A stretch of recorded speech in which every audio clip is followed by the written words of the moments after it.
And good Monday evening, everybody. Welcome to another episode of On the Capo Stand. I am your host this evening, Ahmed Salim. Alongside me, I have Misael Rosa and the one and only, the legendary David Valentin. How are you gentlemen doing tonight? Doing great. Good. I can't believe I'm going to say this, but it's a 6-point weekend, or it's a 6 point since we last met. But we'll talk about that in a minute. Just a quick reminder to all of you watching with us today. We are live on Instagram, X, Facebook, Twitch, Threads, Blue Sky, Apple Podcasts, and Spotify as On the Capo Stand. And we are live on X today. It's finicky. Some days we are, some days we're not. And we're also on YouTube on all of those channels. We're at On the Capo Stand, and we're on YouTube at David's channel 76. So please like, subscribe, follow, help support the show. We really do appreciate you watching with us and commenting. So as always, feel free to comment and join in on the conversation. And if you're ever interested in joining, let us know, and we'll be happy to have you with us. So, all right. So Monday, let's get right down to it. So OCB, not a lot going on with OCB. They had their last game this past week. I don't remember what day exactly. Yesterday. Was it yesterday? Okay, they lost. Yeah, it was at 1 p.m. Yeah, they lost 3-1 to Cincinnati 2. But they still finished 5th in the league.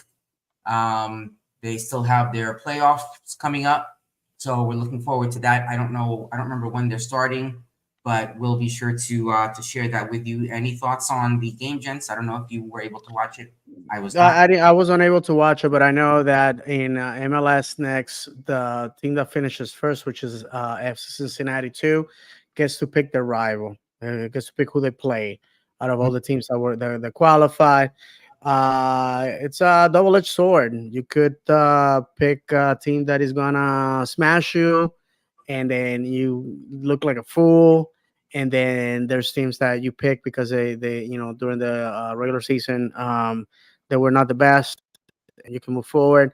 Not the result that we wanted, but to be honest with you, happy for the boys.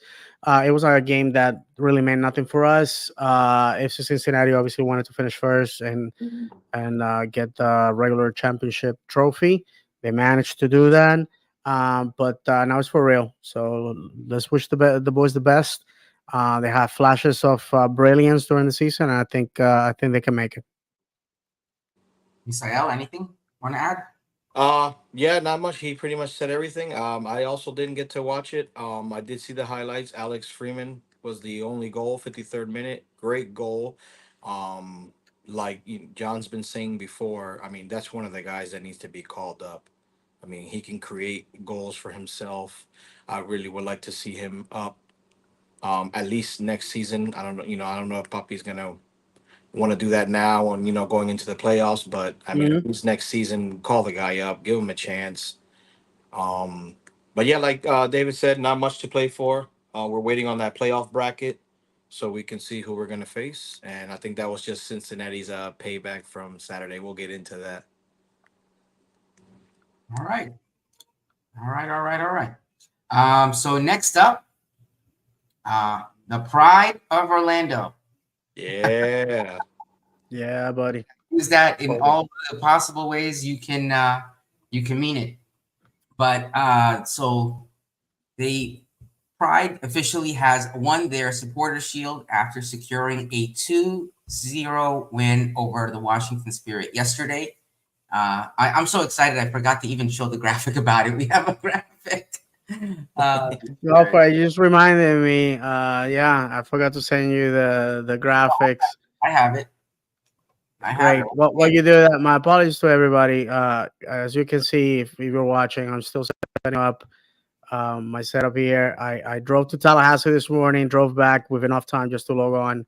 So there we go. But I know, congratulations to the ladies of this club, Giles Barnes, Seb Hines, legends in their own right, and they're doing it. They're breaking records. Absolutely. Undefeated. These ladies have not drank of the bitter chalice of defeat this season, and they are the favorites to lift that trophy this year. So I am very proud. They did it befittingly under the rain, and as we are getting ready for a hurricane as we're recording this. Absolutely. And with the clinching of the shield, Seb Hines has become the first black coach in the NWSL history to win silverware. Oh wow! Yeah, Oh I wow. did not know this. I saw it online. So congratulations to him on that. And I was talking about it with Misael before you joined on. Yesterday, with that win, was exactly a year ago. Was the last time that Orlando Pride lost a regular season game. A year. Wow! My only And fear is like mhm. we always say, everything comes to an end. I don't want to be the guy to say that, but we know it does. I wish nothing but the best for them, though. Oh no, Uh, for sure. it's amazing. I'm super happy of them. Yeah, I like Seb Hines, started off as assistant coach on the team and got moved up to coach, and look what he's done. Amazing season so far. Still 3 games left.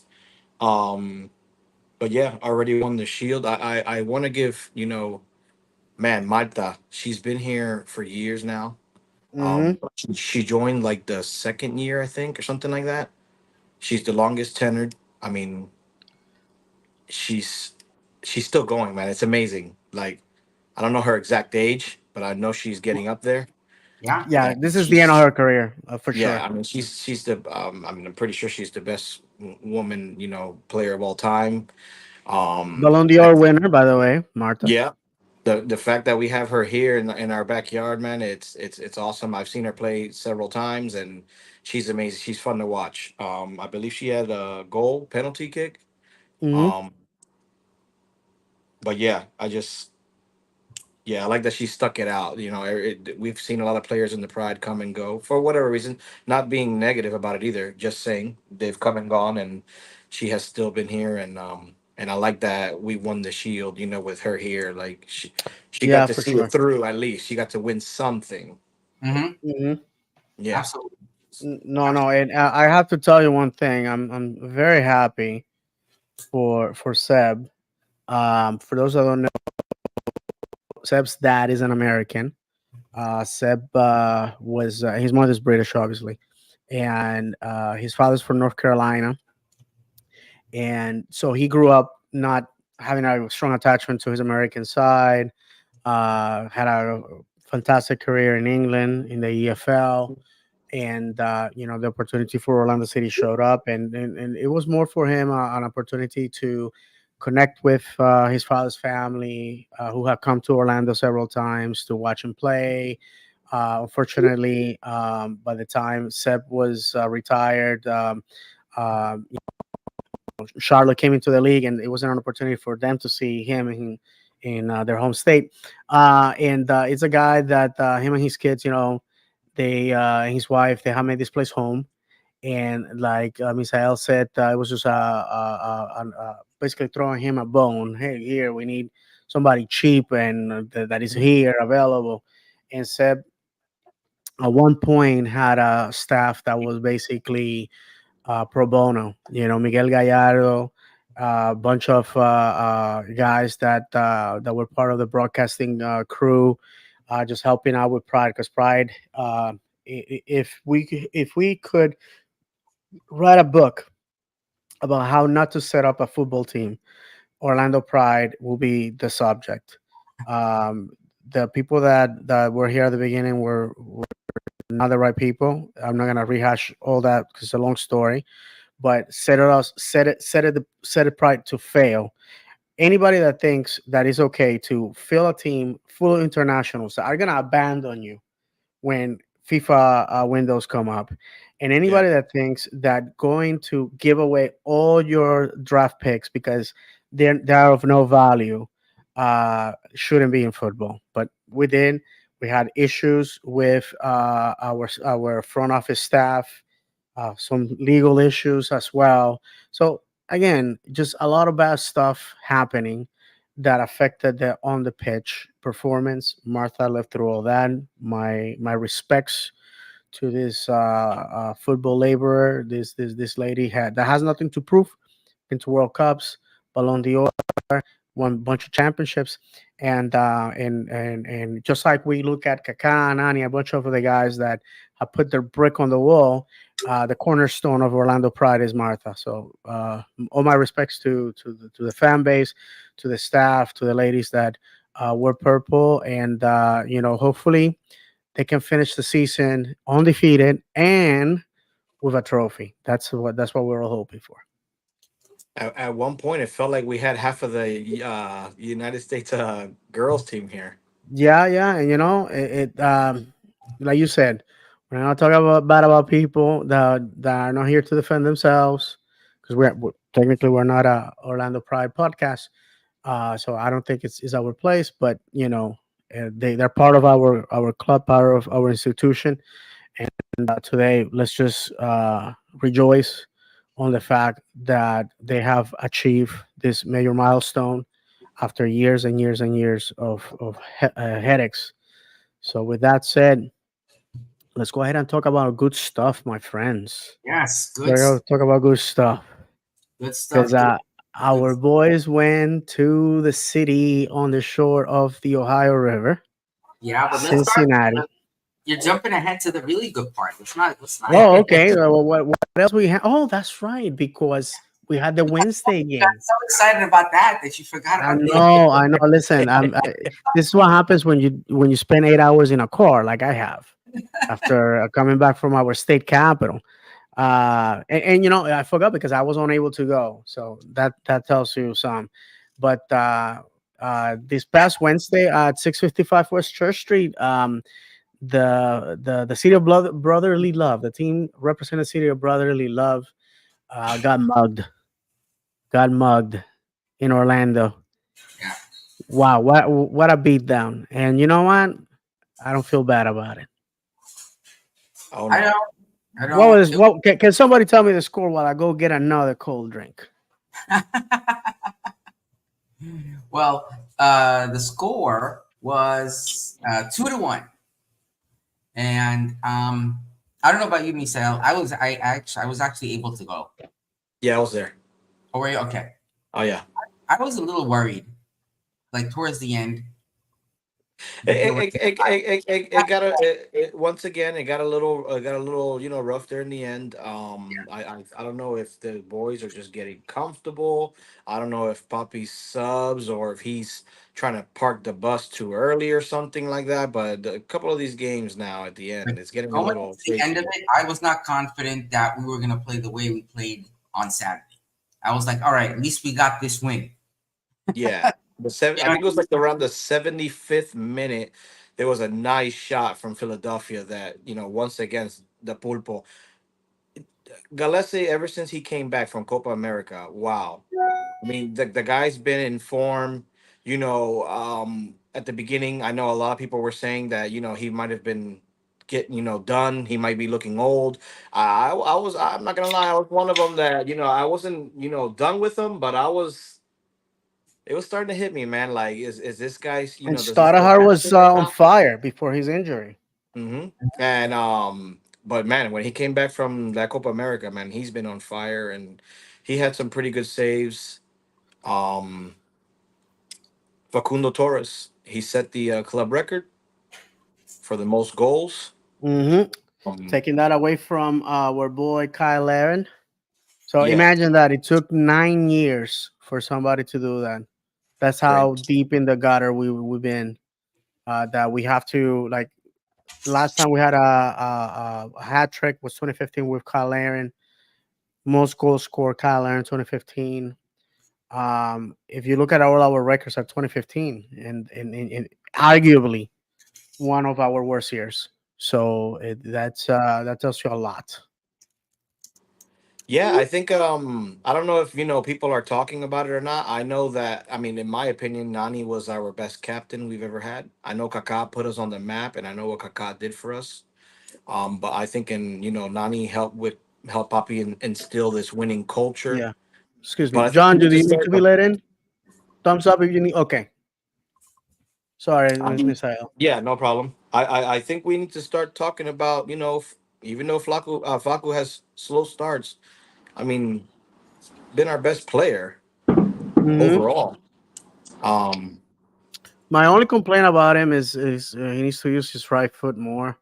yeah, If he yes, did, he will be in Europe, hands down. I mean, yeah. he's. That's what I was gonna say. If he could do that, yeah, he wouldn't be here anymore.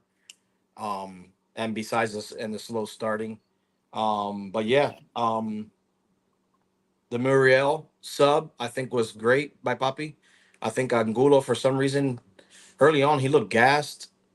Um, Yes. yeah, and I was calling it from the stands. I was like, man, I don't know. He don't look right. Something about him doesn't look right today. And I mean, perfect. look at that. He's been playing 90 minutes Yeah, 2, 3 times a week. So, I believe he's and played every single game, right? yeah, he's with 33, my friend. You know what I'm saying? Yeah. He's 33 out of 34. So, for sure. Hey, John, I'm glad that you were able to make it, sir. What's going on, guys? Got to be quick because there's 3 kids under 5 inside and 4 adults, and that ratio doesn't work out real quick. I Or hear you, real my well. brother. So just had to jump on, and I'll give my thoughts about everything that's happened the last week, and Go ahead, bro. then I'll let you guys Yeah. go. So yeah, the match against Philly, thought we came out really well. Thought obviously, kind of we're at the point of the season where every match is going to be a little bit cagey. Intensity's picked up a little bit more because we're going into the playoffs. By the way, can you guys hear me okay? Because I don't have a Yeah. Yeah, speaker. yeah, yeah. I'm just on Yeah, my well, you're phone. good. Okay. Yeah, we hear you. And then as much as we've hated on the man this year, kind of like Messiah was saying, they subs in Muriel. Muriel. Thank you. And the man got 2 Dark assists. horse. What's that? I said the dark horse. He came out of Yeah. nowhere. Guys like Yeah. my team right now, man. And he Wait. looks better. He looks more in shape. Took David's advice. I think you told him about We've 3 been or 4 saying months it. ago to He get needs to on the lose weight. treadmill. And they look good. Mikey Holiday. It's like they listened to the show or something. Mikey Holiday got in there at the end. In fact, back-to-back matches he got there in at the end, and glad we could come away with a win. But we're going into the playoffs. They got to finish a little bit stronger. Finish that last 20 minutes a little bit stronger, and then I've said it. Being from Cincinnati, kind of a little bit of a special match for me. There's one player I'd ever want to get I'm not a big autograph guy or, getting my picture with.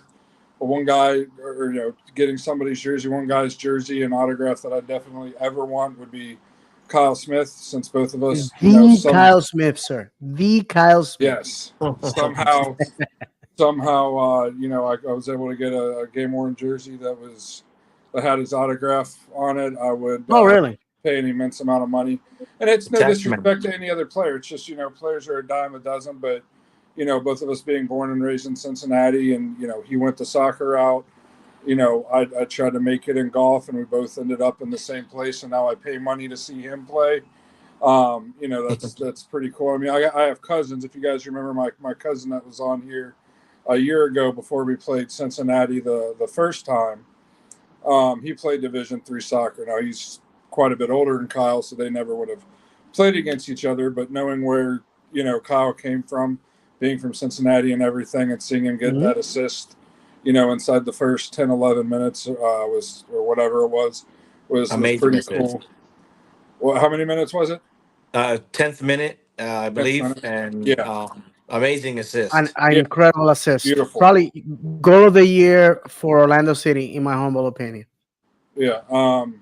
And Enrique, that finish by Enrique made up for the miss that he had on the sitter against Philadelphia a little bit, or maybe it was against Philadelphia. I didn't go to the Philadelphia match. We couldn't make it. Stuff with work was a little too crazy, and I wasn't feeling the greatest either. But yeah, and then it's what we expect when we play Cincinnati, especially from that first half. In my opinion, it was one of Poppy's best managed matches tactically for the season. Arujo and Wilder took care of Lucho. The one goal they had, Lucho had Facundo Torres on him, And I'm not going to sit there and blame Facundo. You know, some people try to blame Gillespie, but it looked like he was cheating. But if you really look, he was trying to see where the ball was because he had three Orlando City players Correct. between him and the Yeah. ball, and he was trying to get a peek around, and it just happened to be when he He's took not that gonna step stop every to come up. single one, people. Yeah, and then that was like I said in our group chat, that was a moment of brilliance by Lucho. That's Mhm. why he won MVP last year, is because he has those moments of brilliance in him. And then we just come out and just smash it shut. Maybe Cincinnati should have snuck one more in there late because again we didn't close the greatest. But they're playing at home. They're supposed to press forward at the end, and we came out on top, and now we go into decision day hoping to, it's basically up between us and No History FC to who's getting the two home matches, and the one team that it's huge to have a home advantage against is New York City. Absolutely, absolutely, without a doubt, Yes. my friend. I think we're gonna talk about this later on because I think I felt that maybe decision day was gonna be just another game for us, but we are playing for some. I don't want to lose that home field advantage to a baseball field. Actually, not even. It could be Red Bull Arena.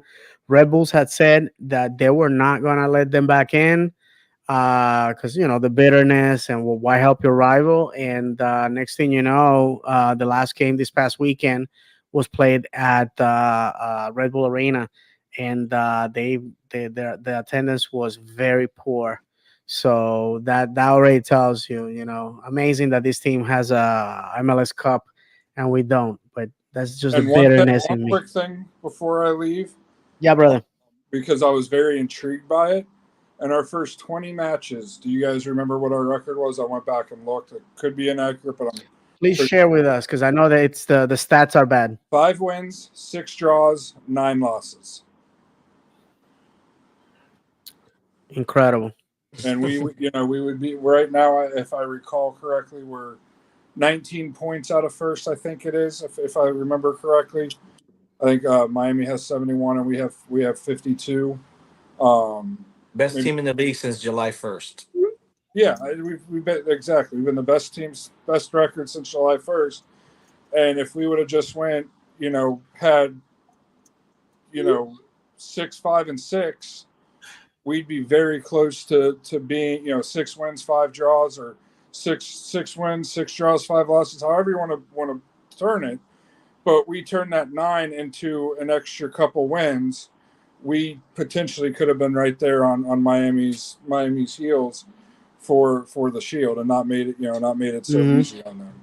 So it is what it is. If they continue, obviously Poppy's going to be back next year because he has another year on his contract, and Correct. they finished well. And I'm sure it'll come up. If it doesn't come up tonight, it'll come up next week, which I'm hoping to be able to make next week's show. But we all know that the storm may inhibit that because of what I do for work. I may be at work till late again. But Hmm. to me, in order for it to be a successful year, it has to be conference semifinal or conference finals. We have said that, John. Absolutely. So I hope you guys all continue to watch on and off when I'm not chasing kids around, but I'm sure you guys will be able to take it from here. All right, my brother. Well, thank you for joining us, John. It's not the same when you're not around. So, Yeah. wish you the best, my friend. Stay safe this week too, and everybody Yeah, listen absolutely. safe as So well. be good, and hopefully this will pass, and we'll be back to our happy selves. And you don't Definitely. have to work hard, John, because on the way down here from Tallahassee, the usual suspects, the roofers, the tree guys, and the insurance guys, were riding right next to me. So All right. they're ready to work. All right, John. Catch you guys later. All right, Have my a good brother. one. Be safe. Bye. All right, guys. So obviously, John went a little ahead, but he brought up something that I think is important for us to discuss. As always, there's a segment of the fan base that wants to bring up the this what I call a sterile argument, the papi and papia, because it's I already said it's not important. we're winning. And if you look at John's stats, when people were saying, hey, maybe we need to try something different, the people that are blindly supporting Oscar make it look like there was nothing to complain about, and that's ingenious. And there was a response on Facebook, and I'll find it because I think this man, this fan, Yes, I just saw it. stroke. Oh, you saw it? Yeah, stroke of genius. Yeah. I put it, and for those, listen, I'm catching strays at Stevenage too because I say, hey, this guy's gonna get us relegated, and next thing you know, we're beating the EFL's darling Wrexham 1-0, and people are like, oh, where's where's the Alex Ravel out people, and of course they're going after me, but the fact of the matter is that I, unlike a lot of the people, screaming in Facebook. I talked to Oscar personally. Personally, Oscar knows who I am, my name, last name, everything. Okay, I just want to let you know that, and I also want to let you know that Oscar's brother-in-law watches the show. He watches this show, and one of the conversation, and I can confirm or deny, but the goalkeeping coach and we talk from time to time because again, the guy that is talking to you right now is the guy that you're gonna meet in person, and many of you have met me in person, and I'm anything but a hypocrite.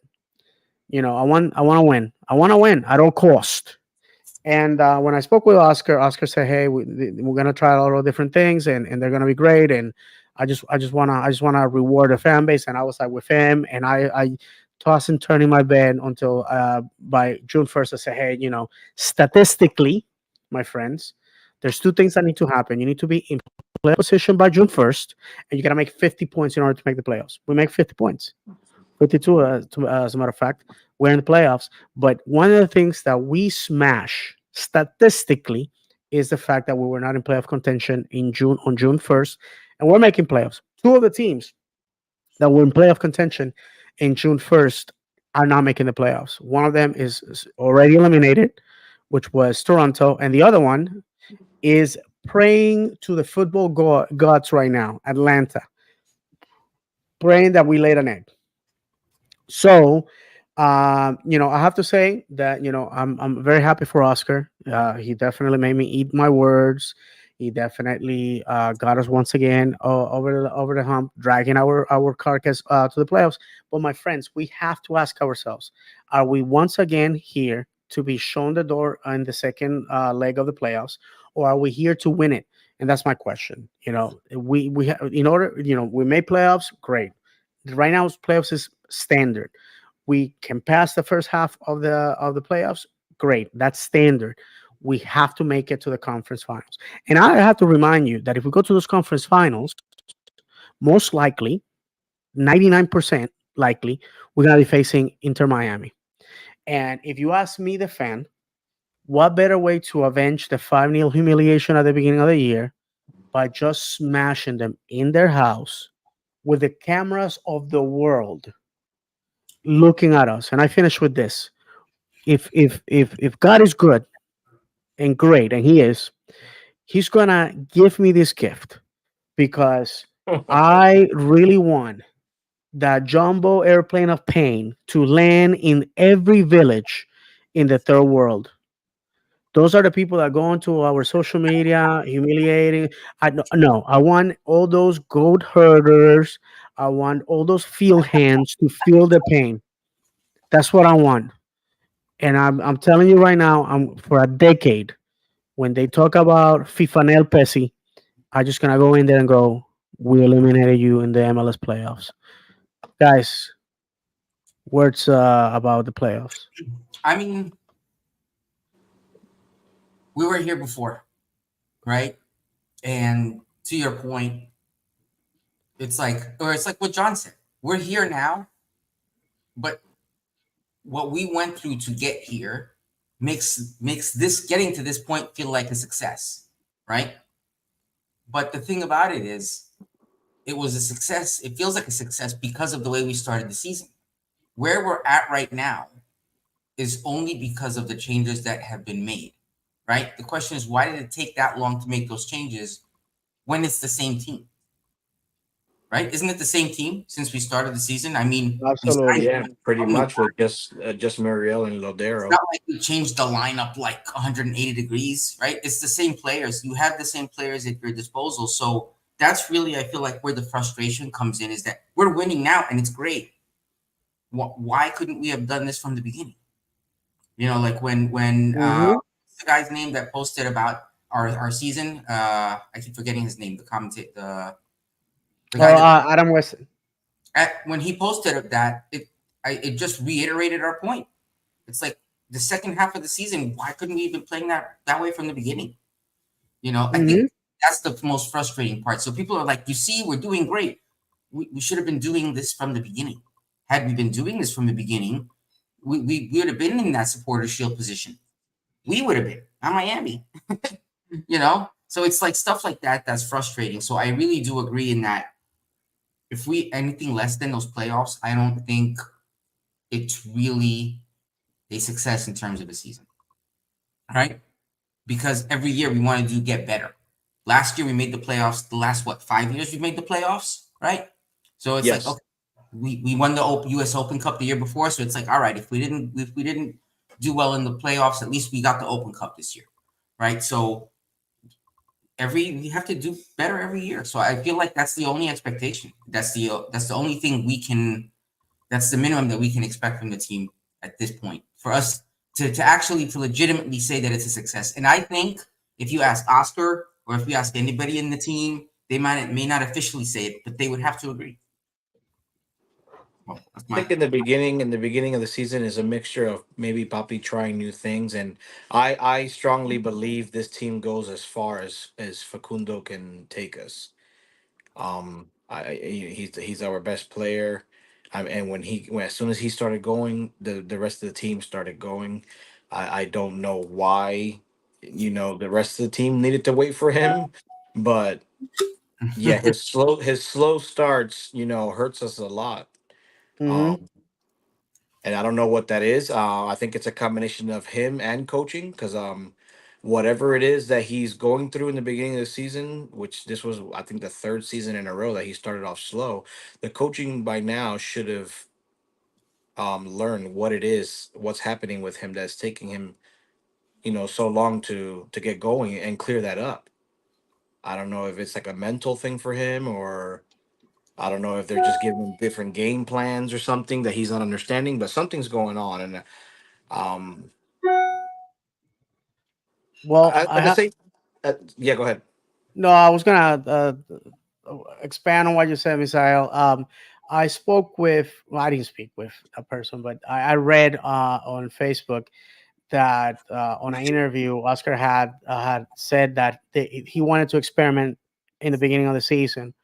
Uh, Either a stroke of genius or stupidity, however you want to look at it, because it put us in a very bad spot. I just I just want to say that when we reached June 1st, we were really in a bad spot. We had only won 2 games at home. So I don't understand, I don't understand why people will go, oh, see, I told you, oh, you got to give him time. Well, the problem is that last year, this year, those critical first 3 months of the season is what cheats us out of the supporter shield, cheats us out of ending in a top seed. And, Comfortably, yeah. you yeah, comfortably, exactly. I mean, like, not for nothing, Oscar found a way to win. He has that famous saying, busca la forma, find the form. And he did, and again, we have to say it, and again and again and again, Oscar the person is a fantastic individual. I had the opportunity to meet him. The man bear hugged me at the beginning of the season. And and to our haters that tune in hoping to get the best of me, I have to tell you that Oscar whispered in my ear, your question was the best one of the night. You know why? Because while our fan base took this fantastic opportunity to talk to the man and used it to ask him what flavor of ice cream, boxers or briefs, what Cookie was his cutter favorite questions. restaurant, and all that stuff. All that stuff. It was me and our friends from OC Fan TV who asked the right questions. And my question was very, very, very, very straightforward. I told him, I said, I wanted you out. That's, I know I sucked the air out of that room when I said that, but I'm not a hypocrite. I can't just go on social media, blast the guy, and then when he's in front of me, asking him if he likes boxers or brief. That's a personal preference and something his wife probably has an input. What does that matter? What does that matter to win? No, listen. And I'm gonna be on a tangent. The idea of having this opportunities to talk to the manager is something that in the EFL is done every single year, and it's in South America the same way. And my club Stevenage doesn't.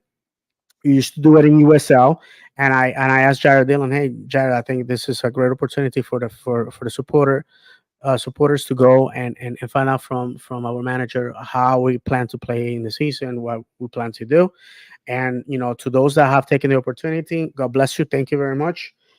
Because for me, it was critical that our fan base starts behaving like the fan base of a professional football club, and less like every American sport where basically you're a passive individual. This is our club. Today I drove to Tallahassee, worked for 4 hours, and drove back. And I arrived 45 minutes before the show started. And I work hard because I want to provide for my family, and that's why I demand from our football club the utmost, because I work hard. Nothing is given to me, and the money that I spend on these clubs, I do it out of love, with the expectation that this may be our year. We say that every year. Not for nothing. Most people in the world have the expectation of waiting for a savior, a messiah, right? Three major religions have that in common. And years go by, and people still, go to their graves with that hope. Same here. This is gonna be our year. Just like I said, the year before that, the year before that, and the year before that. I'm expecting to lift that trophy, and when it does come, it's gonna be fantastic. And we're gonna cry, we're gonna jump, and you know what? The following year, we have to do it all over again. And that's what the expectation that I have. Um, I think poetic justice, and I'm sorry that I always say, David, keep it short, but I have so many receipts, guys, to cash in, and I'll be brief with this one. Did you guys saw the picture of the Atlanta Stadium on their last home game? Yeah. Okay. Well, for 5 years, those people were all up in our social media, all up in our social media. Making fun of us, saying, "Oh, look, we're a super club. Alexi Lalas called us a super club. We win everything. All this is what we do." And look at the super fans, the fans that broke all records, packing the place with 80,000 people. Where are they? Where were they? Where were they last Saturday? Can somebody tell Well, me that? Alexi Do we need Lawless, to? Alexi Lawless is crazy. Yeah, exactly. Do we need to put the fans names and pictures on milk cartons? Send out the dogs to find their scent. Listen, I said it then and I say it now, and I'm re-vindicated because the people that were quick to go on my Twitter and tell me, "Oh, we won the MLS. Where's your trophy?" Okay, where are you? Where are you? I guarantee you, those guys are probably they moved on to the next hot thing, you know, because that's what happens when you build a fan base on wrestle and dazzle. Your academy is a pile of crap, has produced nothing. Your team is in turmoil. You have fired four managers in a row, and you couldn't even. How many people they had? 10,000. What's going to happen when you play us on the 18th? And by the way, the whole family, the whole Valentine clan is going to be in attendance. Yeah, rolling All deep. of us. That's it. Rolling deep, five deep. It's going to be Ivy's first game, and I can't wait. I'm ready to rock and roll. And you know what? This 1-year-old girl is going to witness a bloodbath. a bloodbath, because you know what, Atlanta, you were looking for it and you found it, baby. I want to give them such a beat down that they are not gonna have the energy to lift their hands and say, "Here's where it hurts." That's what I want. Oscar, I know. Listen, Oscar, I know your brother-in-law is listening, and I know this message is gonna get to you. You gotta play. You gotta play for the little guy on in the stands that saved for weeks to come see you. That's what's gonna happen. You need to give us. I just want to dismantle Atlanta, and I'm sorry that Orlando City legend Rob Valentino, it's gonna be on the wrong end of that beatdown. But you know what, baby? Football is cruel and unpredictable, guys. Go ahead, Misael. Um, yeah, a little bit touching on that is I too, just let go of the whole puppy in, puppy out thing. But I mean, we are once again relying on decision day. And that's due to the slow start.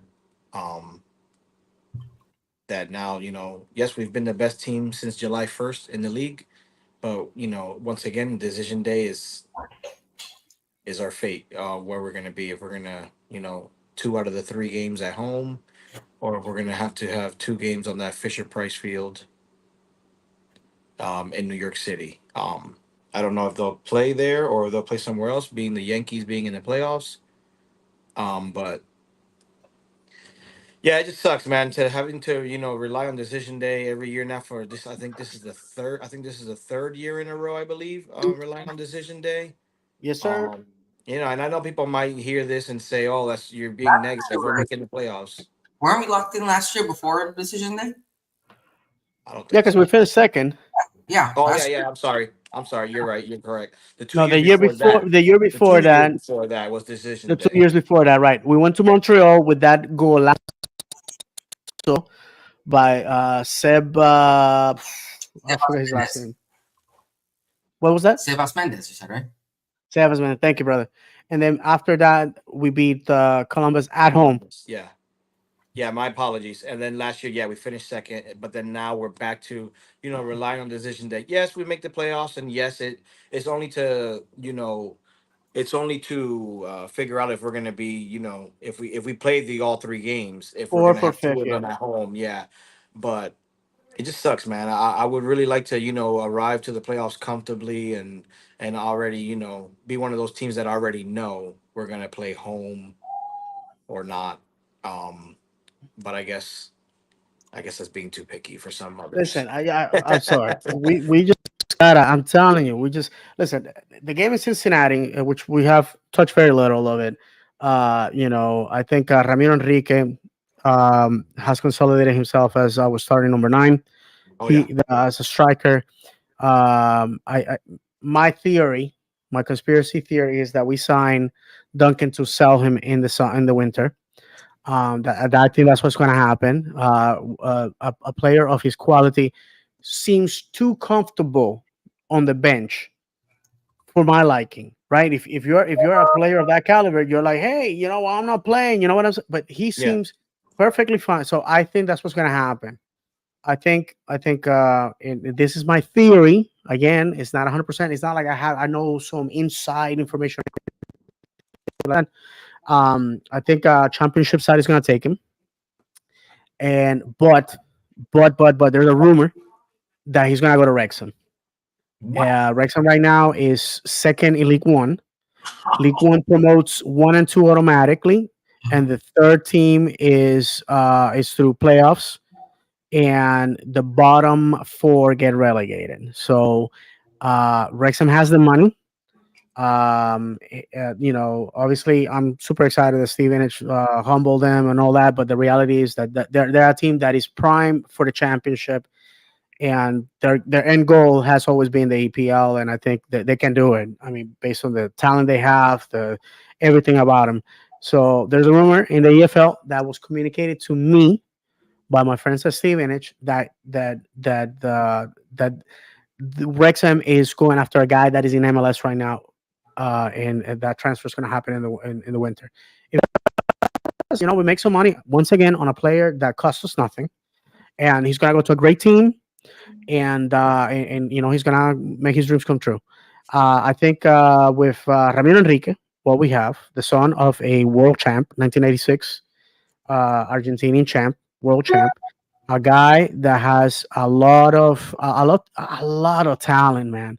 Because if you look at that goal with the assist from the Kyle Smith Oh, in it's front of excellent. all his family and friends. By the way, I'm gonna tell you something about Kyle Smith. Kyle Smith is a Hall of Famer for his high school, for his university, Transylvania University in Kentucky. Also, he is remembered as a legend at Louisville City. And he came to us as a throwaway player that came in the back pocket of James O'Connor, and he has proven over and over in moments of brilliance, and that assist to Ramiro Enrique. Jesus, when that happened, I was just like, wow, wow, wow, wow. Now, the goal of the night to me is the third goal with the assist of Mm. Angulo, where he disrespectfully dog walked that ball. I couldn't. I was like, obviously, had the defender sped up and blocked it, I would have been furious. But I mean, that is the level of pettiness that I want in my players. I want people to go to somebody's house. You know what was the equivalent of that is when Rick James cleaned his dirty shoes on uh, Eddie Murphy's white couch. You know what I'm saying? That's it. That's the only thing I can think of. Listen, I'm telling you, brother. I'm telling you, this game was a dead dog short of being a country song for FC Cincinnati. Oh my god. FC Cincinnati is imploding on itself, man. I just don't understand. And mind you, they came to our house, humiliated us 2-0, and we went to their house and we beat them in the but front of the teeth. When that third goal came in, you could hear a pin drop in that stadium. Oh yeah, Insane. Angulo and Ramiro were superb in that game. Angulo was all over the pitch, offense, defense. When we went back to talking back about the Philadelphia game, that we said it was a good sub because he looked tired in the first half. In the Philadelphia game, Hmm. Poppy subbed him out for Muriel, and it looks like that's like that little bit of rest is like what he needed because he was all over the place in Cincinnati, and man, he was so good. He also got a goal, the rebound. I don't know if Yes, Ramiro sir. meant to. I don't know if Ramiro meant to pass that I to think he him, did. I think he did. or If you look at the replay. yeah, yeah. So he got the rebound goal on that. That was another Hmm. cross. That was also a cross from Kyle. So I guess he gets the hockey assist The there. hockey assist, yeah. Um, yeah. Overall, man, great game. I I tell think you that. what, we've been blessed with players that have speed. Angulo before him, Juan before that, Mohamed El Munir, God bless him, wherever he's at over there in Libya. And I just like I said, we've been blessed with players that have that stamina. And you know what? This fan base eats that up, man. Because all they need is for a player to jump on their bicycle, close to the sideline, and our stadium comes alive every single time. Sweat equity is what this fan base buys wholesale. And if you don't believe me, look at the legendary Adrian Vinter. A lot of people, oh, I don't know why people seeing him. I cannot tell you why. The guy played like he meant it, like he wanted to win, and he was fast.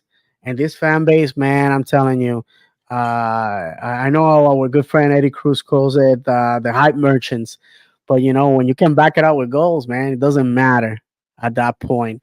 I think to go back, I think we're on borrowed time with Facundo. In my opinion, he should have been gone last year. I think, sadly, Robin Jansen's time is coming to an end, so somebody's going to have to step up to take that place. And I believe that Williams out of OCV. could be that guy. My humble opinion.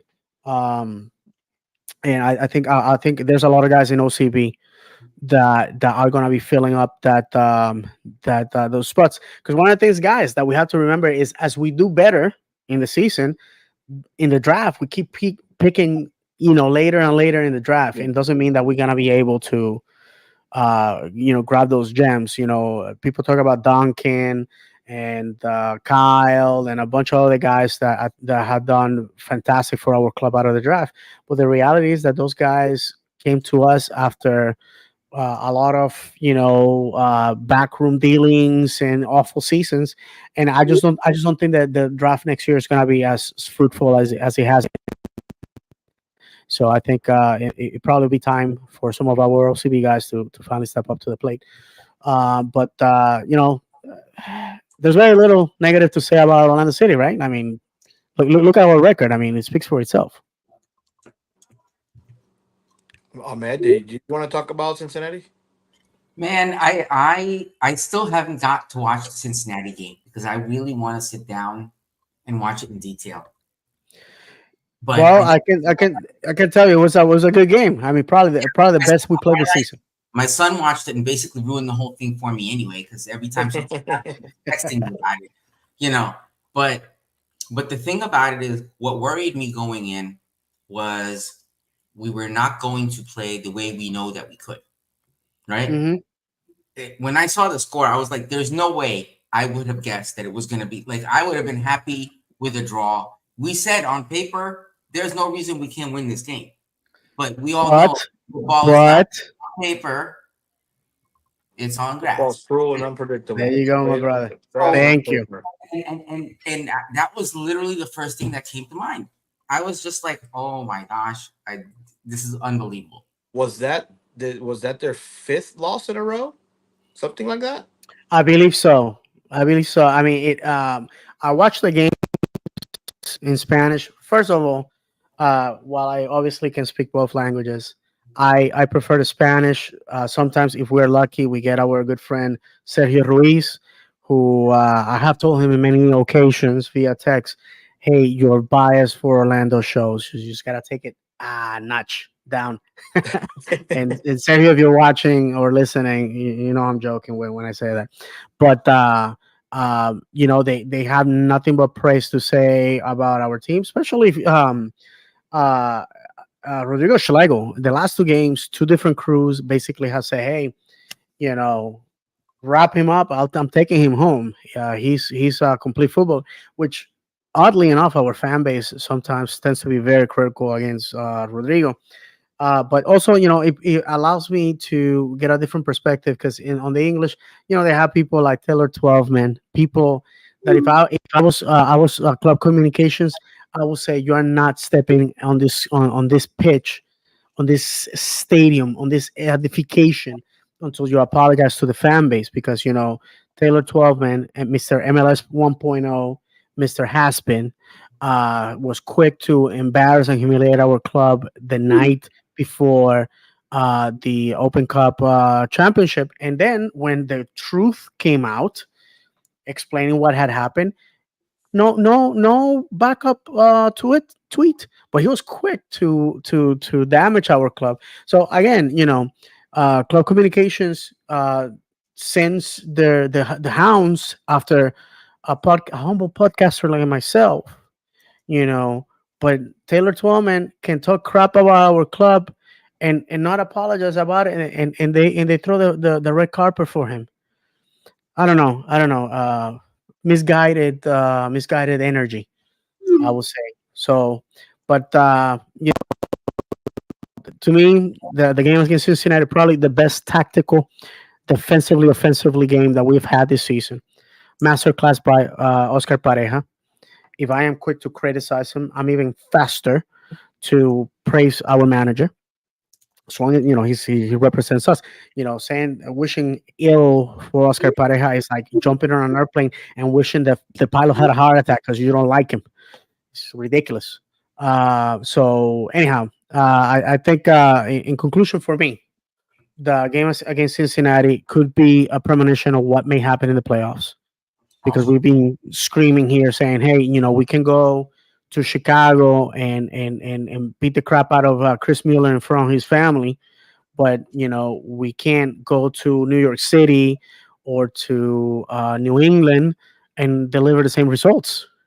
And you know what I'm saying? I mean, Miami. I mean, the thing with Miami that drives me crazy is that here's a club that consistently we just beat like an old rug for 3 years.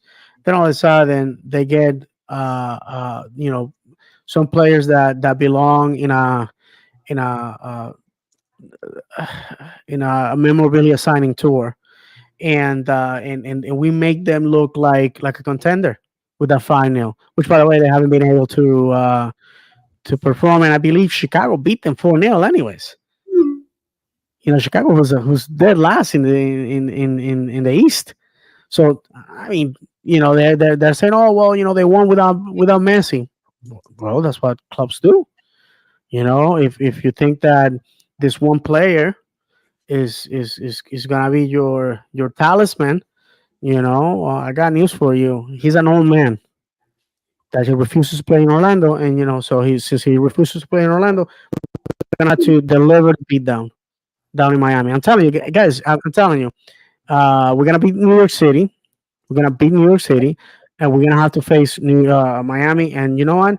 The things are so incredible that all the tweets that I saw was like today, or the social media was like, oh, we wish our guy CF Miami and Pessy and everybody. Listen, they're not even getting the hurricane. We are.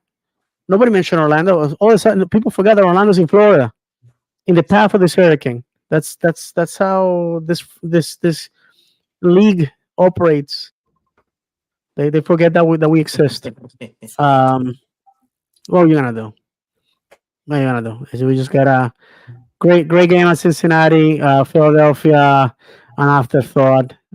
We had to do what we had to do on a Wednesday night, and now we have a bye week, and we gotta get ready to receive Atlanta in what to me has to be a master class.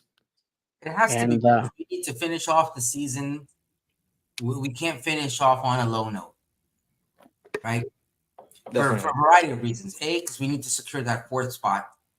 We need to secure that fourth spot. Like for there's not. sure, Um, playing in the mini pitch is not gonna do us any good. No, not two out. If we go all 3 games, not 2 out of 3 over there. No way. Yeah, yeah. I'm telling you, There's if no if way. if we if New York City ends up fourth, we're gonna be done, because there's no way we're gonna be able to win in that mini pitch. And you know what? A lot of people, the fact of the matter is, I actually on this channel, on YouTube, David's channel 76. I think like 4 years ago, I took the time to do the research, and I created 2 videos, one in Spanish, one in English, about the same subject, which is that the stadium itself offers a competitive advantage for New York City. They are the team with the best home, excuse me, best home record, and it is because the pitch is so narrow, so short. Is actually, compared to ours, is 5 yards shorter, no, narrower, and 15 yards shorter. That's a world of a difference. If you look at a American football pitch, or field, 15 yards, dude. You know what I'm saying? I don't That know. means, go ahead. I don't know if we can find it, but I think I saw somewhere like a year or two ago that the Portland Timbers pitch is, Is I the is think, Yeah, it is the smaller smallest than out of. NYCFC's, Is it? No, or maybe I in can. length. No, no. Portland is the smallest real football pitch, Okay. and I believe that is still just a tad larger than New York City. The biggest pitch, hands down, is Vancouver. It's huge. It's just a Oh huge yeah, surface. yeah, it is huge. Um, Ours is pretty big us too. us Nashville, Cincinnati are the same size. It's perfect I, size. I, Same I, size. I honestly hope that Papi is maybe strategizing something different if in case New York ends up with fourth, because the way we play it's just built for our pitch. I mean, a wider, bigger pitch. I mean, Correct. we spread out so much. That's why sometimes when we play these, better teams, they find those gaps that we have in the middle with Wilder and Caesar, because we play so wide that there's always Yes. holes that, pockets that other teams can find, and we can't do that in New We do York. very poor on artificial turf and this smaller pitches. I mean, statistically, if you don't believe me, you can just do the research. The information is on your MLS app. You can just go over the years, write the information down, and you can find out that we're not blowing up smoke up your bum. This is just how it is. Personally, I believe that the artificial turf muffles the bounce of the ball and slows the ball, and I think that's counterproductive to us. If you want to see what I'm talking about, you watch the highlights for the last game against Cincinnati. We were dancing around them for sure. We were dancing around them, and on and you can see the. I mean, the first goal, the Ramiro goal, was just a piece of beauty. So that says it all. Hopefully, we'll have good news. Excuse me, when we return after we close our regular season. I expect a full house, a full house, because again, you want I'm gonna quote myself back in the 2017, 18, 19, 20, and I'm directing this at the Atlanta fan base. You wanted a rival at our worst. Now you're gonna get one at our best. You're not gonna like us. So that's basically the bottom line about that. I hope the We're wall gonna makes a beat you. tifo for that game. You know what? We should have one because it's about time that we put these people in their spot. Okay. And um, saying a lot. Another thing about Oscar, um, that I admire is that he never let uh the bickering from the fan base get to him. And I have to say that that's a trait that I wish I had, because to quote the great Diego Maradona, of me on the internet, you can say anything. If you're gonna say it to my face, it's gonna cost you a tooth. And Oscar just weathered the storm. I know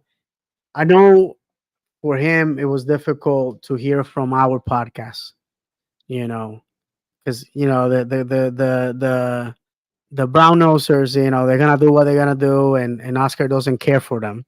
That's the reason why he refuses to take on their invitation, because he wants honesty from the people that he leads, and from us. We just gave him our honest opinion. Oscar, I don't think you can make it.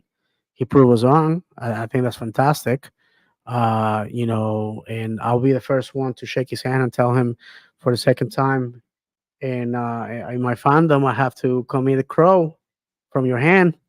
So I have to say that Oscar has proven that he's the guy that is going to take us to the promised land.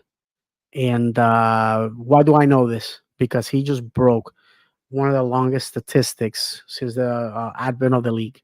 You have to be in playoff contention by June 1st, otherwise you're not going to make it. And you know what? Not only did he do that, we're the best team in the league. We're the best team in the league, plain and simple. And again, my hopes and wishes are that, as you guys saw that on that pyramid, right now we got to go through Atlanta to secure our spot in the fourth spot on the table. And then we got to beat New York City, a club that we have a lot of history with. We all remember, Schlegel on goal. We all remember how we eliminated them from Open Cup. and where I had to be escorted out with protection because the New York City guys really wanted to beat me up after I had some choice words for them, and also the supporter groups for New York City. We still remember you, how you pickpocketed my son and stole his tablet. He was 7 years old, and then you went online to brag about it. You're pieces of crap. We remember you busted that chair. You got arrested. You attacked police officers. You had your people sent to the county jail. I mean, I'm gonna tell you the truth. Playoffs with New York City is gonna be something else. So we're gonna save some of that for when we have to talk about them. Um, I Are they and the know. Red Bulls still tied in points or no? Let's see, brother. Let's take a quick look Because I at know we keep mentioning them, but I know they were tied there for a long time. I don't know if New York City is 2 points below us. We are 52 points on fourth place. We are mathematically impossible for us to go above fourth place. And then Charlotte is 48 and Red Bull is 47. So uh, everybody's at 33 except Columbus, who has 32 games. So I'm assuming that on this bye week they will be catching up. So as of right now, the teams that have qualified for playoffs is Miami, Columbus, Cincinnati, Orlando, New York City, Charlotte, New York Red Bulls. Yet to be eliminated, DC, Montreal, and Philadelphia and Atlanta. So Atlanta is banking that somebody loses and they can win against us. And eliminated from contention Nashville, New England, and Chicago and Toronto. Even though Toronto is above Philadelphia, they already played the 34 games, so Toronto is done for the season. if So what did you? I'm sorry. What did you say? If Atlanta beats us and somebody else loses, they can make it in. yes, because right now, if Atlanta beats us, they'll finish 38, 38. They'll finish 40. Okay, and at that point, they will tie DC and Montreal, and it will be a matter of goal differential. I believe that is going to separate them from Yeah. the pack. And They DC go. Philadelphia is They in the go by same boat. wins first and then goals, right? Yes. So it's wins, goals, goals for, goals against, etc., etc. I mean, the rules say that at the end of the day everything is the same, it will be a coin toss. That's what's gonna decide who moves on. But Philadelphia, Atlanta, Yeah, man. I mean, for DC and Montreal, all they gotta do is win or a tie. That's all they need to make the play. Make the play in. I'm sorry, DC and Montreal are making play-ins. Um, which, in my opinion, I have said it. It's just a waste of time. The team that finishes the winner of the play-in has to play Miami, and DC and Montreal have been atrocious this season. That's It's why I just was glad. basically, That's why I didn't want to stay at seventh. There, we were seventh for a oh little while. hell no, I knew yeah, Columbus was gonna jump Cincinnati eventually, and I'm glad we made it out of there. for sure. Oh, by the way, congratulations to Charlotte. I believe it's their first time making playoffs in their history, so good for them. Uh, Also, you and know, also the Bear. oh yeah, of course. Junior Urso, we say him all the best. Great guy, and the teams that are making playoffs are with the exception of Charlotte. These are teams that have consistently made play. Oh, Miami, this is their second time making playoffs. Um, I think you know, I think who's gonna win the playoffs is the team that wants it more than anybody else, and one that can elevate themselves to the unknowns, like your goalkeeper being tossed out with a red card, and then a center back has to play uh, goalkeeper. Those type of things. You know what I'm saying? Those type of things. But guys, final words as we round up the hour. Oh, we have some comments we haven't read. Yeah. Victor Rosa said, now imagine if the Wolves loosen the purse strings. Poppy does this with one of the lowest salaries in the league. Yeah, and you know what, Victor? One of the things, misconception about the way we are spending money is that the Wolves are the ones that are dictating how much we can spend. The reality is that Luis Musi and Ricardo Moreira operate on a mentality that they don't have to spend all the money if we can find quality players. You know, I know this for a fact. You know, I can say it. I had a conversation with Ricardo many years ago where he said that, you know, just because they're giving you, writing you a blank check doesn't mean that we can do it for less. And, you know, proven fact, if you look at the players that we have drafted from the college draft, many of them have been incredible players. You know, Daryl Dike, for crying out loud. Daryl Dike was passed 6 times. You know how many times Miami could have drafted Daryl Dike? Twice. Twice they passed on Daryl Dike. Twice they passed on Daryl Dike. So just to show you that Luis and Ricardo, they have a good understanding of what they need to do. That I would love for them to go and splurge and bring some guy to lift us a trophy. Absolutely, but they operate on the fact that they want to get great success spending little money. Can that be done? Can we moneyball our way into an MLS Cup? I don't know. Football is cruel and unpredictable, you know, and all it takes is just that lucky bounce. And I want to tell you something that a lot of people don't want to accept.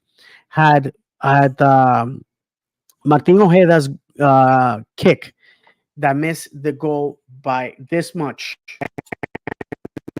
For those that are watching on just like this much, had that ball gone in at the death, we would have gone to the conference finals, and God knows what would have happened then.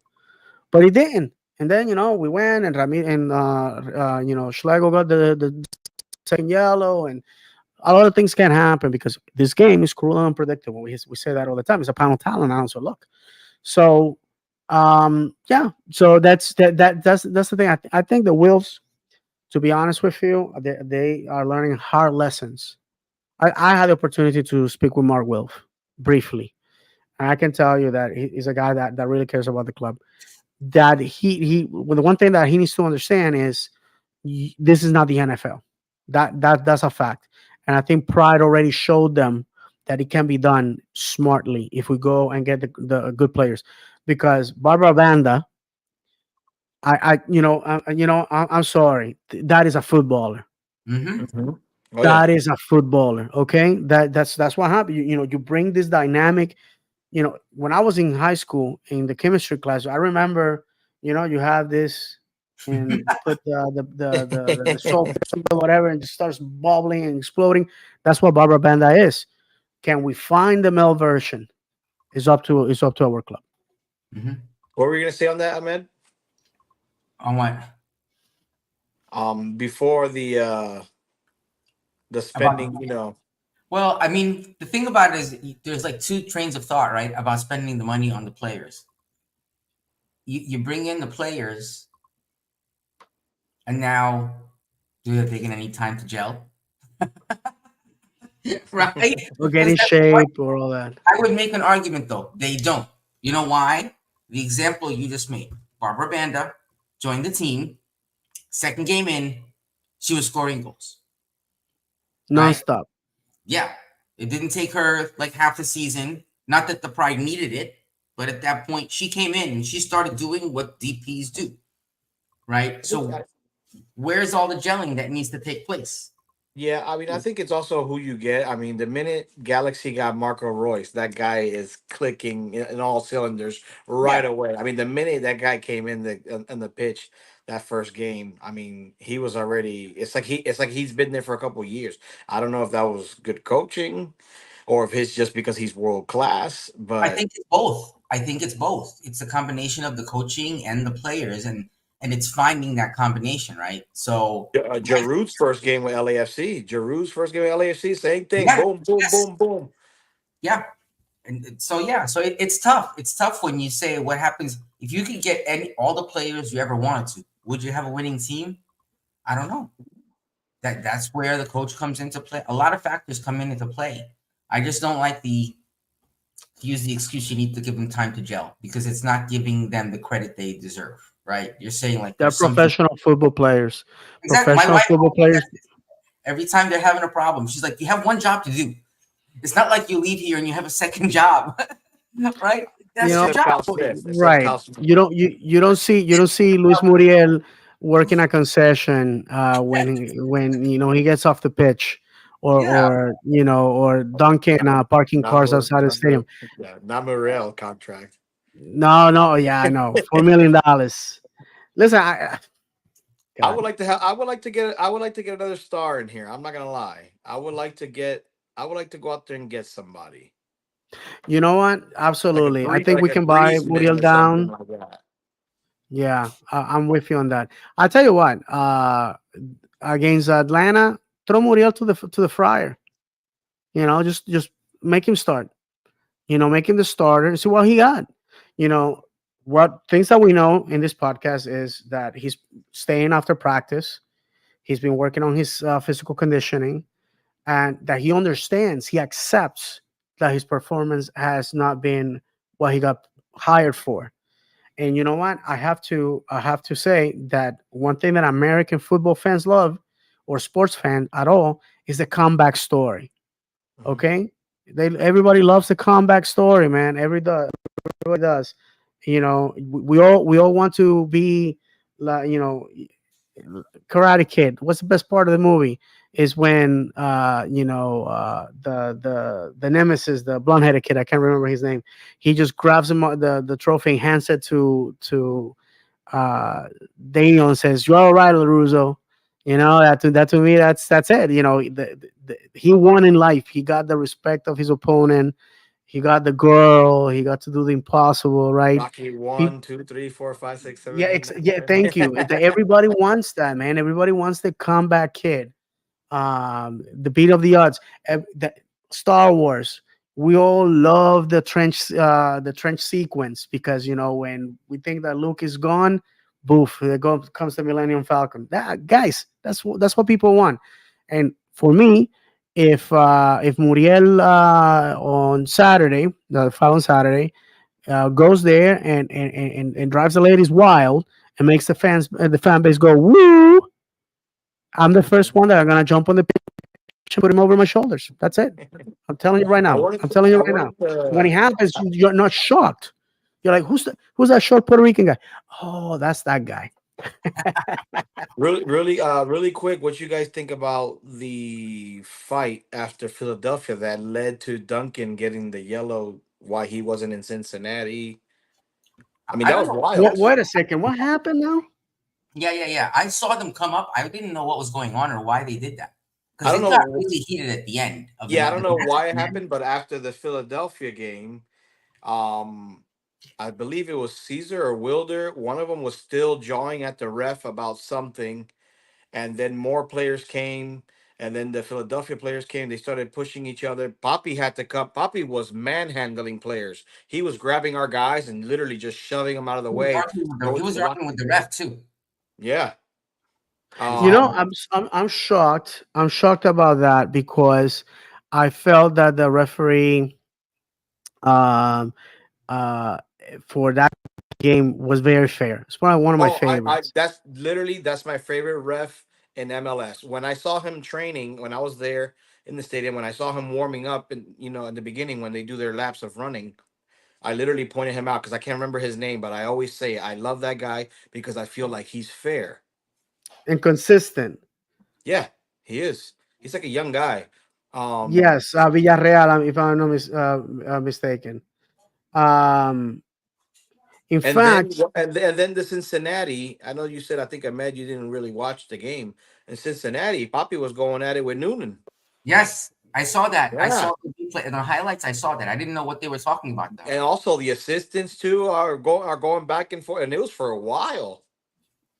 Yeah, And I'm wondering, I'm like, what's going on here? Like, this 2 games in a row of like fighting. you know the I don't know. I don't the know if it's like we're referee getting under their skin or what. the referee that ref the game, Stevenage versus Wrexham, is a ref that came out of MLS, Oh that is wow. making the waves in the EFL. I'm trying to find his name, and he if you see him, you are, oh yeah, I remember that guy. One of the things that MLS needs to do is they need to keep the good refs. I think I don't think a lot of people realize that our best referees are being lured away to Europe. They get paid more money. The ref is seen as like the same respect that we have for police officers. That's the same respect that the manager, the referee gets. Here in the United States, people, that they feel free to insult the guy or whatever. I think if we encourage referees to do better in the right way, then we're gonna have a better league. And I have said this 1,000 times on the show how my nephew wants to be a referee. And if you ask him, he's like 13 years old. Why you want to do that? He's, oh, I just want to make the game better. I know I can't be a player, but I would love to be part of the machinery, right? And that, yeah, again, stupid yellow, just like the yellow that uh, Robin got for back talking. I just, Lord, the one thing that Robin, I hate is like, dude, sometimes just shut the hell up. Really, you're hurting the team when you do that. You're the captain. You're the captain. oh. With greater power comes greater responsibility, Robin. Do you think So now touching on that really quick? I'm sorry to keep rambling. Do you no, no, think I'm the that one rambling here. for next season, do you think that Janssen will be one and done on this captain run, and maybe we give it to Facundo? I gotta be honest with you. Robin earned it based on He leadership did, qualities and time. Um, but I I think after wouldn't. he got it, I don't think he knew what to like, what it really took. Listen, to me, when I think captains, I think Nani. I think Kaká. That type of leadership, that type of player that impacted the team. And we actually Uh, comment on that. Go ahead, Go ahead. brother. Okay. Victor said Nani came here and clicked immediately. He did. Yes, He did. yes, he He's a did. world class player. Could score with both legs. Muriel can do that. Um, I think, honestly, I think at a different year, Muriel is our captain. Um, and nothing against Robin. I think Robin is a fantastic person. I had the opportunity to talk to him. Humble guy, very nice fella. But to me, it will be counterproductive if he's here next year and he's not the captain. A demotion like that just destroys people's I don't know, confidence. And Yeah. quite honestly, I think Robin may have one more year left with us, and that's it. Robin, I believe, is 33 years old already. He's on the wrong side of 30, and you're starting to see how in the partnership, Rodrigo is the one catching up. Hmm. By the way, Rodrigo has told David Brucklow, "Sit down, buddy. I got this." So He stepped that up to big me, the time. impressive. To me, is impressive. And not for not for nothing. If we are going to praise Rodrigo for what he did in 2020, and then what happened last year now is the unforgivable sin. Then what about Nani and Kaká and a bunch of different players that we revere in this club? They made mistakes, and one of the things that Felipe told me once in one of these sessions, that the signing sessions, is that, hey, the problem is that when you have a bad day at your job, maybe 10 people know about it. When I have a bad day at the office, I have 35 people telling me how much I suck, and how what should I do with my career. And that's something that that we have to take into consideration. Guys, it's almost 90 minutes. And Yep. There it is. uh, yeah, for sure. I made any final words before we say goodbye to the friends? You know what? This next game, we need a win for many reasons. I think we all need to be there to support the team. The guys are doing a great job, a phenomenal job, and I hope they continue to do that. I hope this bye week doesn't hurt us. I always hate when we have time off like this after a good streak. so, Yeah. I know, so let's but hope it may do us some good. Take into consideration the situation with the hurricane and everything. yeah, no, absolutely, because playing right after would be nothing. Good. Misael, anything you want to say?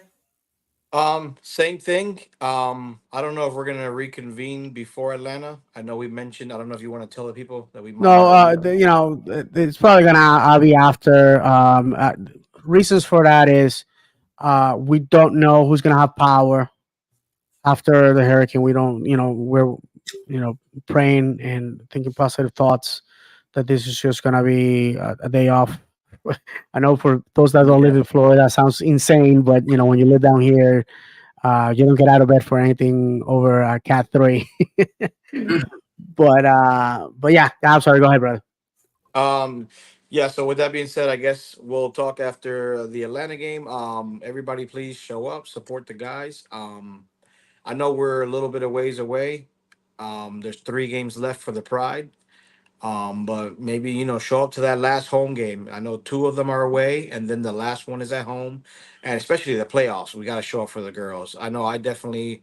I don't want to sound like a hypocrite. I have not been to a game this season, but Same here. definitely when the playoffs start, I do want to go and support them. I mean, you can call me bandwagon, whatever, but I definitely want to support them. And it's better to support them than not at all. It's Um, not bad when if you're making the effort to go support them and then make it that consistently. So we're a big tent, people. We're a big tent. Go ahead, Mister. But yeah, just yeah, show up for the Atlanta game. And we need to lock that in to lock down that 4th seed. We don't want to go play on that Fisher Price little schoolyard. 2 out of 3. If the series, goes all the way 3, hey man, who knows? Maybe we go there and we beat them the first 2 games and that's it.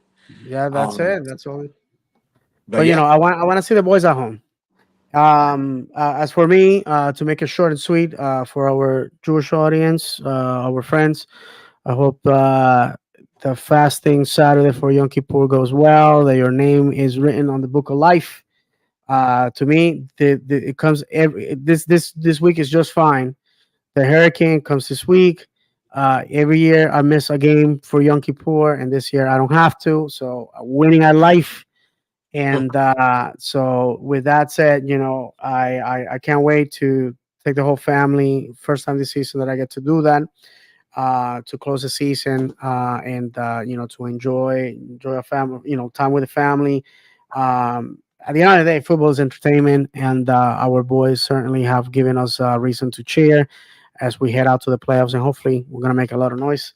So, with that said, I oh, want to thank. and a real quick Go ahead. answer. I think versus Atlanta, I believe everybody's there except like Brecalo is injured, but Hmm. I believe no yellow car suspensions, Oh, beautiful. no. Yeah, I believe everybody's back, so that should be fun. Let's But put on a show, Oscar. If you're listening, let's put on a show. I think this fan base has earned that. It's 6 p.m. kickoff time for our friends in Europe. That's 10 o'clock at night kickoff. They can't ask for anything better than that. And yeah, it's gonna be it's 11 p.m. Sorry, 11 p.m. So you can ask for nothing better than that. So with Another that decision said, day. yes, absolutely. With that said, let's go and support the boys. I want to thank the 33 people that tonight who are stuck with us live. Everybody's gonna watch this later on. Everybody's gonna listen to this later on. I started noticing that there's less and less people listening, and more people joining us live. So thank you for that. That's awesome that you guys want to join us as we record this. And one last thing, and not to drag this on, for the folks that have been tracking, my personal situation with my niece, on the 16th, it will be my last our last inspection, and it appears that next month we'll be going for adoption. So thank you for everybody that has sent me positive messages, has sent me DMs asking me what's going on. Well, sharing that with you guys. It's a life changing situation, as you know, and it has affected the show as well. But with guys like Ahmed and Misael, who has joined us, and John, anything is possible. All right, Sorry, Ahmed, take us home. really Yeah, quick. go ahead, Sorry, brother. really quick to clarify. John text that yes, Wilder is suspended. Willer is suspended. Yeah, so I was Okay, wrong for there. the last So, game. let's see. Maybe Muriel or Kocheski. Maybe Lodeiro. Uh, what about Freeman? Well, of course, we're on this You have podcast. a We're Freeman. down for All that. right. I don't know if that's gonna happen, but Go by. Well, you never know. yeah, you never know. You never right. know. Football is cruel and unpredictable, my friends. All right. On that note, we're going to leave you reminding you the only way we know how, as it has reminded us these past few weeks that football is played on grass and not on paper. Football is cruel and very unpredictable. Football is a pound of talent and an ounce of luck. And if you haven't cried for joy or anger, as we all have over football, have you ever really footballed? For David, Misael, John, and myself, may God bless you. And as always, vamos, Orlando! Orlando! Woo!